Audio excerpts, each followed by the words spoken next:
In a strange turn of events, Stephen A. Smith apparently is becoming a more legitimate reporter than anyone over at NBC, CBS, ABC, CNN, etc. And that's exactly what we're going to see today with him actually asking some good questions of Tom Homan and listening to the responses he's given. So, of course, before we get to these clips, don't forget to like and comment on this video so we can break through the algorithms. Here we go.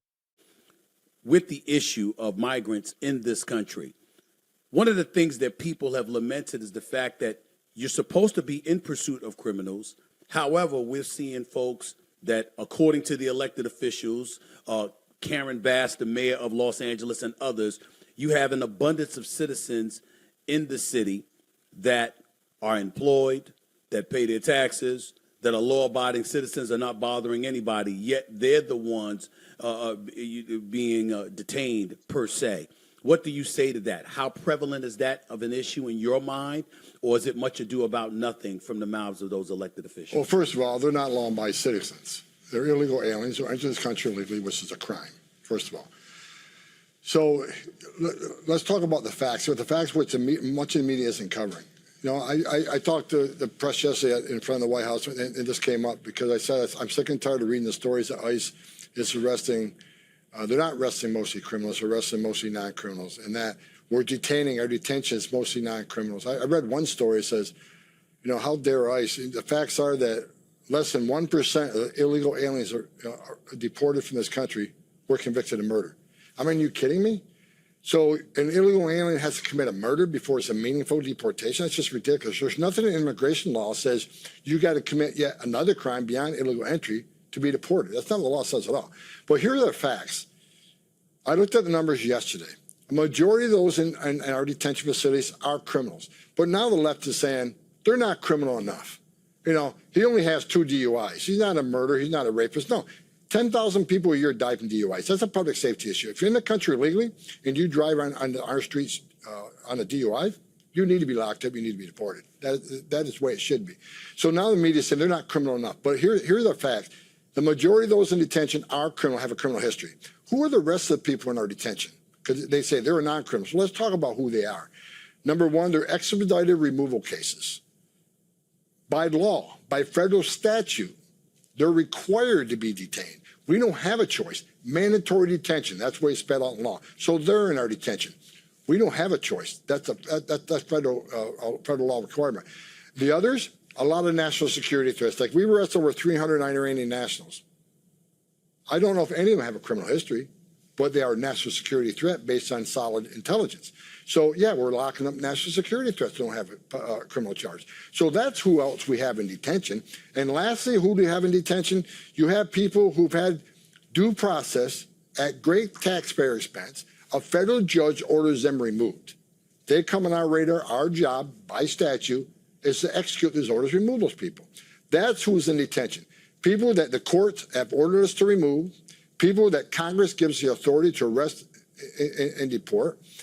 But you're talking about criminals, national security threats, mandatory detention by federal law. That's who's on detention. It's not discretion. Let's go arrest an illegal alien that has no issue and just lock them up. We still prioritize the worst first, and the other ones that are mandatory by statute. Now look at who are we arresting. So I looked at the numbers yesterday. The last report I saw, about 130,000 total interior enforcement arrests by ICE. 90,000 of those were criminals. Do the math, that's 70%, 69.25. 70% of those we arrested have a criminal history. And again, who are the rest of them? Final order cases who had due process and became fugitive, ignored a court order. If you and I ignored a court order, we'd be in jail. And national security threats. We've arrested a lot of national security threats, especially after the Iran conflict. So that's who we're arresting. But I've said from day one, Stephen, I said, we will prioritize public safety threats and national security threats. But if you're in the country illegally, you're not off the table. If we find you, especially in sanctuary cities, where they force us, as we just discussed, to go into the neighborhood and find somebody that they've released, when we find that person, many times they're with others, either at a work site or in the community. If they're in the country illegally, we're not going to tell ICE, ignore the oath you took, ignore the law you're required to enforce, walk away from them. We're not going to do that. But respectfully, sir, that's you. And that's why I don't think you hear your name when people are denigrating what's transpiring in this nation in terms of deportation issues and what have you, because your message has been consistent. However, when you look at folks on the campaign, whether it was the left or the right, you heard folks on the right as Trump was pursuing regaining the presidency, where they were talking about how the criminals have got to go. We're going to target them, and we're going to go after them. So when you say that, I get where you're coming from. The difference is that the impression was given, everything was in an effort to get the worst of the worst out of the country. And what folks on the left and folks that are just average American citizens are pointing out is that they don't see that enough of that is happening, that quote unquote innocent civilians in this country that happen to be in this country are the ones being targeted, where you're going to a school or you're going to their workplace or what have you, and you're taking them away in an effort to deport them. What do you say to that? Well, first of all, we don't do operations in schools. We don't do operations in churches. I read that all the time too. It's a fake story, but we are prioritizing public safety threats. That's why the majority of people we arrest are criminals. The majority of people we're detaining are criminals. That's just a fact. But just because we're prioritizing public safety threats doesn't mean everybody else gets a pass. Because if the message we want to send, Stephen, to the whole world, you can enter the country illegally, it's a crime, don't worry about it. You can show up in court or not show up in court and get a final order of deportation from a federal judge, don't worry about it. As long as you don't commit another crime, you're home free. That's not the message we got to send to the whole world, because if you do that, you're never going to fix the issue. That's the message the Biden administration sent. The Biden administration said, cross the border illegally, you won't be removed, you'll be held for 24 hours, we'll give you a free plane ticket to the city of your choice, we'll put you in a free hotel room, we'll give you 3 meals a day, we'll give you free health care, and in 120 days, we won't give you work authorization, which is really the reason that we came here. That's why you saw the crisis you saw. We have to show the world we're the most welcoming nation on the planet. We welcome more refugees in this country than any nation in the world. So there's a right way and wrong way to do it. We cannot support illegal activity. We just can't do it. It sends a bad message to the whole world. I love the way Tom Homan speaks. He breaks it down in such a simple way that even the radical left should be able to understand his answers. And by the way, kudos to Stephen A. Smith for asking a question and then letting the man speak and answer the question. Okay, but of course, the first thing he says is that every single person who has come across the border illegally is therefore a criminal. But of course, according to the left, unless you commit another crime on top of that, then of course you should be allowed to stay because you're just seeking a better life. All right, but what proof do we have of that?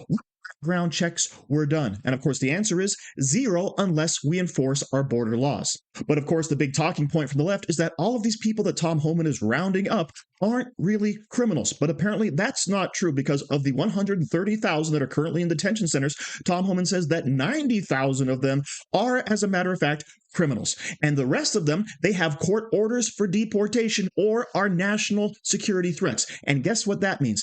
Every single one of them has received their due process, either in a court of law or under the rules of our federal government. Okay, so that is what it looks like when you're actually trying to clean up the country.